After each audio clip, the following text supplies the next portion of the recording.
శ్రీమాత్రే నమః. మనం ఈరోజు ప్రతి ఒక్కరు అడుగుతుంటారు ఏంటంటే, నాకు లక్కీ కలర్ ఏమిటండి, లక్కీ కలర్ ఏమిటి అంటే, అది మీ పర్సనల్ చార్ట్ బట్టి ఉంటుంది యాక్చువల్గా. కాకపోతే జనరల్గా ఉంటుంది కదా అని అడుగుతుంటారు. ఆ విషయం నేను మీకు చెప్తున్నాను ఈరోజు. లక్కీ కలరు ఏ క్షేత్రానికి వెళ్తే మీకు మంచిది. అదేవిధంగా మరొక విషయం ఏంటంటే, సర్వసాధారణంగా ఇక్కడ కలర్స్ విషయంలో మీరు డ్రెస్ పరంగా కానీ కారు పరంగా కానీ తీసుకునేది వేరే ఉంటుంది. ఇంట్లో ఉండే కలర్స్ వేరేగా ఉంటుంది. ఇది మెయిన్గా చూసుకోవాలి. అలాగే నంబర్స్ కూడా అంతే. మీనం వారి కనుక చూసుకున్నట్లయితే మీన లగ్నానికి గొప్ప లక్షణం ఏంటంటే గురుత్వ లక్షణాలు, గురు సంబంధించిన ఆధ్యాత్మిక, అదేవిధంగా విదేశాలు వెళ్ళడానికి ఎక్కువగా స్కోప్ ఉండే లగ్నంగా చెప్తూ ఉంటారు. మరి మీ లగ్నానికి లగ్నంలో పుట్టిన మీన రాశిలో పుట్టినా కూడా మీకు లక్కీ నంబర్స్ ఏంటి, లక్కీ కలర్స్ ఏంటి, లక్కీ డే మనకి ఏ క్షేత్రానికి వెళ్ళాలి, అసలు ఇంట్లో వేసుకునే కలర్స్ ఎలాంటి కలర్స్ వేసుకుంటే అద్భుతంగా ఉంటుంది అనేటువంటి ముఖ్యమైనటువంటి అంశాలు చెప్తుంది అయినప్పటికీ చెప్పిస్తుంది. సాక్షాత్ లలిత అమ్మవారిగా భావిస్తూ ఆ లలితాంబిక అమ్మవారి యొక్క అనుగ్రహం మీకు పరిపూర్ణంగా కలగాలని మనస్ఫూర్తిగా కోరుకుంటూ, ఇక్కడ గమనించుకున్నట్లయితే మీనము వారికి లగ్నాధిపతి గురువు, పంచమాధిపతి చంద్రుడు, భాగ్యాధిపతి కుజుడవుతాడు. కాబట్టి cream, yellow, golden colours and white colours and ముదురు రెడ్ కలర్స్ మంచిది చెప్పాలంటే. అయితే ఈ మూడిట్లో కూడా మీకు ఏ గ్రహం బాగుంది అనే దాన్ని బట్టి సెలెక్ట్ చేసుకోవాలి. కలర్స్ విషయం. నెంబర్స్ విషయం దగ్గరికి వచ్చేసరికి సర్వసాధారణంగా 2, 3, 9 నెంబర్స్ లక్కీ నెంబర్స్ అవుతాయి. అయితే దీంతో పాటు మీరు మీ యొక్క బర్త్ అండ్ డెస్టినీ నెంబర్లో, అంటే పలానా నెంబర్లో పుట్టామని కదా, పలానా డెస్టినీ నెంబర్ అయిందని అంటుంటాం కదా, వాటిల్లో బర్త్ నెంబర్ అండ్ డెస్టినీ నెంబర్స్కి ఎవరు ఫ్రెండ్స్ అవుతారు, మీ ఏజ్ని క్యాలిక్యులేట్ చేసుకొని, అంటే మీకు 30 years దాటాయి అప్పుడు డెస్టినీ నెంబర్ మీద ఎక్కువగా వెళ్ళండి, 30 లోపల బర్త్ నెంబర్ మీద ఎక్కువగా వెళ్ళండి, లేదా రెండింటికి ఫ్రెండ్లీ నెంబర్ ఏది ఉందో చూసుకొని ఆ ఫ్రెండ్లీ నెంబర్ ఏదైతే ఉందో ఇప్పుడు నడుస్తున్న మహాదశకి కనెక్ట్ అవుతుందా లేదా, ఎట్ ఏ సేమ్ టైం మీరు ఆ పర్టికులర్ నెంబరు యొక్క గ్రహం ఎలా ఉంది, స్ట్రాంగ్గా ఉందో వీక్గా ఉందో చూసుకొని మీరు సెలెక్ట్ చేసుకుంటే బాగుంటుంది మీకు. అయితే ఈ నెంబర్స్ అనేవి ఫోన్ నెంబర్కి వాడచ్చు, అకౌంట్ నెంబర్స్ వాడచ్చు, మన వెహికల్ 2-wheeler ఆర్ 4-wheelerకి వాడచ్చు. లాస్ట్ వచ్చే 4 digits చూసుకొని మొత్తం క్యాలిక్యులేషన్ చేయాల్సిన అవసరం లేదు, చేయొచ్చు అది కూడా, but 4 digits is most important. అదేవిధంగా మరొక విషయం ఏంటంటే, ఏదైనా ప్లాట్ తీసుకున్నాం ఆ నెంబర్స్కి వాడచ్చు. అదేవిధంగా మీరు ఏదైనా క్షేత్రానికి వెళ్ళాలి, అసలు ఏ క్షేత్రానికి వెళ్తే బాగుంటుంది. సుబ్రహ్మణ్యేశ్వర స్వామి క్షేత్రాలు, ఇప్పుడు మోపిదేవి ఉంది, మోపిదేవి, లేకపోతే మనకి స్కంద క్షేత్రాలు ఉంటాయి, అక్కడికి వెళ్ళడం చేస్తూ ఉండండి, చాలా బాగుంటుంది. మరియు అన్నదానం చేయడము, మరియు అదేవిధంగా శ్రీమాత్రే నమః అనే మంత్ర సాధన చేయడము చాలా చాలా చాలా బాగా కలిసి వస్తుంది. అయితే మీరు ఎప్పుడైనా సరే ఒక క్షేత్రానికి వెళ్ళినప్పుడు కూడా అక్కడ ఏం చేయాలనేది కూడా వీడియో ఎండింగ్ వరకు చెప్పాను, వింటే కనుక మీకు చాలా చక్కటి ఫలితాలు ఉంటాయి. ఈ కలర్స్ విషయంలో కానివ్వండి, ఈ యొక్క నెంబర్స్ విషయంలో కానివ్వండి, ముందు మనం నెంబర్స్ విషయం చూసుకుంటే ఒక క్లారిటీ ఏంటంటే, ఒక్కొక్కసారి ప్రతి జాతకంలోని కూడా మనం లగ్న పంచమ భాగ్యాధిపతులు శుభంగా ఉండాలని రూల్ లేదు. ప్రతిసారి అంటే అందరి జాతకాల్లో బాగుండాలని రూల్ లేదు. లగ్న పంచమ భాగ్యాధిపతులు కూడా పాడవుతుంటారు. అప్పుడు మనం ఏం చేయాలంటే డేట్ ఆఫ్ బర్త్ తీసుకొని దాన్ని 2గా విభజించాలంటే బర్త్ నెంబర్, డెస్టినీ నెంబర్. మీరు ఉదాహరణకి 1లో పుట్టారు, 30 years లోపల అయితే 1కు ఉన్నటువంటి నెంబర్ ఏదైతే ఉందో దానికి ఇచ్చే ఫ్రెండ్లీ నెంబర్స్ లక్కీ నెంబర్స్గా తీసుకోవచ్చు. 30 years దాటింది, డెస్టినీ నెంబర్ అంటే డేట్ని, మంత్ని, ఇయర్ని కూడితే వచ్చినటువంటి దాన్ని డెస్టినీ నెంబర్ అంటారు, దాన్ని తీసుకోవచ్చు. ఆ రకంగా చేసుకోవచ్చు.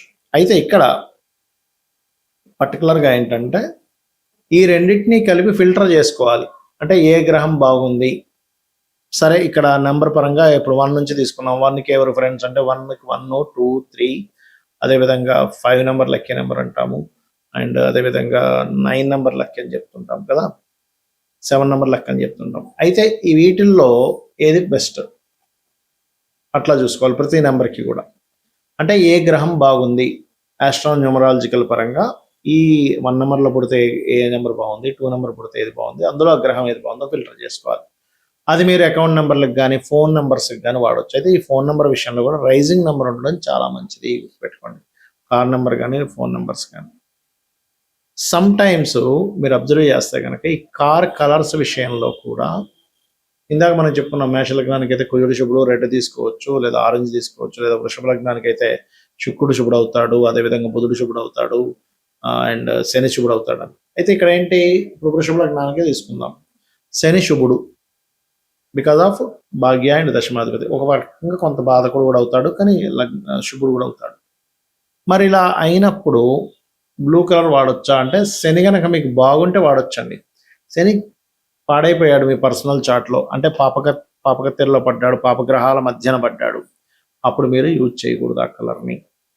కలర్స్ ఒక లెక్క అయితే బ్రాండ్ కూడా చాలా ముఖ్యం. ఇక్కడ ఏదైనా కారు కానీ వాహనం కానీ తీసుకునేప్పుడు మీ పేరులో ఉండే మొదలక్షరాన్ని తీసుకొని ఆ బ్రాండ్లో ఉండే మొదలక్షరాన్ని క్యాలిక్యులేట్ చేస్తే అది మీకు పక్కగా కలిసి వస్తుంది కూడా, గుర్తుపెట్టుకోండి. ఇక ఈ క్షేత్ర సంబంధించినటువంటి విషయాల్లో కూడా అసలు క్షేత్రానికి వెళ్ళొచ్చు అని చెప్తున్నారు. అసలు క్షేత్రానికి వెళ్ళి ఏం చేయాలి అక్కడ అనే విషయం కనుక చూసుకున్నట్లయితే, ఇక్కడ మీకు ఏ క్షేత్రం వచ్చిన, ఉదాహరణకి నరసింహస్వామి క్షేత్రం వచ్చింది, లేదా సుబ్రహ్మణ్య స్వామి క్షేత్రం వచ్చింది, లేదా సూర్య ఆలయం వచ్చింది, లేదా వెంకటేశ్వర స్వామి ఆలయానికి క్షేత్రానికి వెళ్ళాలని వచ్చింది. మీరు అక్కడికి వెళ్ళి మీ యొక్క కర్మ తగ్గడానికి 3 రాత్రులు నిద్ర చేయండి. అక్కడ 3 రాత్రులు. కాశీ లాంటి క్షేత్రానికి వెళ్తే 7 రాత్రులు చేయాలి, 9 రాత్రులు చేయాలని చెప్తూ ఉంటారు, ఇంకా మంచిదన్నమాట. చేసి ఆ 3 రోజులు కూడా మీరు బ్రహ్మచర్యం పాటించాలి, గుర్తుపెట్టుకోండి.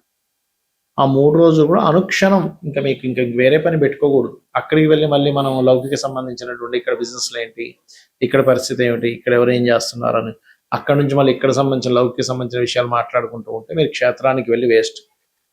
అక్కడికి వెళ్ళామా ఇంకా మొత్తం అన్ని క్లోజ్ చేసి పడేసి ఆ దేవత సంబంధించిన దాంట్లోనే ఉండాలి. ఎందుకు అంటే మీ యొక్క కర్మని తగ్గించేటువంటి ఎనర్జీస్ క్షేత్రాలకు ఉంటాయి, కాబట్టి అక్కడికి వెళ్ళొచ్చేయండి. వచ్చిన తర్వాత కావాలంటే మీ లౌకిక సంబంధించిన దాంట్లో లేదు, అర్జెన్సీ ఉంది, దట్ ఈస్ డిఫరెంట్ కేస్. అదేవిధంగా ఏ క్షేత్రానికి అయితే వెళ్తారో అక్కడ ఎన్ని టెంపుల్స్ అయితే ఉన్నాయో అన్ని కవర్ చేసుకోండి. ఎట్టి పరిస్థితుల్లో క్షేత్రానికి వెళ్ళినప్పుడు అక్కడ ఉండేటువంటి సదుపాయాల గురించి పక్క వాళ్ళతో డిస్కస్ చేయడం, ఇక్కడ ప్రసాదం అంత బాగాలేదండి, అక్కడైతే భలే ఉంటుందని అనుకోవడం, లేకపోతే ఇక్కడ నీట్నెస్ లేదు, అక్కడైతే చాలా బాగుంటుంది అనుకోవడం. జడ్జిమెంట్లు చేయకండి దయచేసి. క్షేత్రానికి వెళ్ళి మీరు జడ్జ్ చేస్తూ కూర్చుంటే మీకు భక్తి అనేటువంటిది కనెక్ట్ అవ్వదు, భగవంతుడితో మీరు కనెక్ట్ అవ్వలేరు ఎట్టి పరిస్థితుల్లో. కాబట్టి ఇలాంటి మిస్టేక్స్ అస్సలు చేయకండి. ఎందుకంటే చాలా మంది అంటుంటారు, ఏమంటే మేము కాశీకి వెళ్ళాము, కంచికామాక్షి వెళ్ళాము, తిరుపతికి వెళ్ళాము, ఏంటో మాకు పనులు అవ్వట్లేదు. వెళ్తారు కానీ అక్కడ జడ్జి చేస్తూ ఉంటారు, లైన్లో నిలబడ్డారు, ఎంతో చాలా చూడట్లేదా.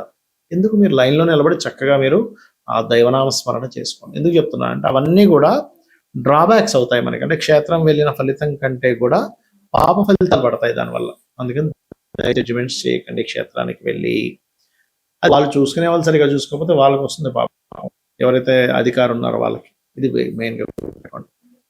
అదేవిధంగా క్షేత్రానికి వెళ్ళడానికి మీరు ముహూర్తాలు చూసుకోవాల్సిన అవసరం లేదు. చాలా మంది ఏం చేస్తారంటే, ఏమండి ఈరోజు బాగుంది, ఎవరు వెళ్ళాం. పర్వదినాలు వేరు, పర్వదినాల కోసం మనం వెళ్తూ ఉంటాం, దట్ ఈస్ డిఫరెంట్. కానీ క్షేత్రానికి ఎటువంటి ముహూర్తం అక్కర్లేదు. కొన్ని క్షేత్రాల్లో అయితే అక్కడ ఎటువంటి నియమ నిబంధనలు కొన్ని, అంటే ఇప్పుడు అక్కడికి వెళ్ళి ఏదో అభిషేకం చేస్తున్నాం, అయ్యో నేను సరిగ్గా మంత్రం చదవలేకపోయాను, ఇక్కడ సరిగ్గా ఈ పూజ సరిగ్గా చేయించలేదు, ఈ హోమం అక్కర్లేదు. క్షేత్ర మహిమ అంటేనే మీరు ఎలా చేసినా మనసు పెట్టి చేశారంటే కనెక్ట్ అయిపోతుంది. క్షేత్ర మహిమ అంటారు దాన్ని. కొంతమంది అక్కడికి వెళ్ళి అభిషేకాలు హోమాలు చేయించుకుంటూ ఉంటారు.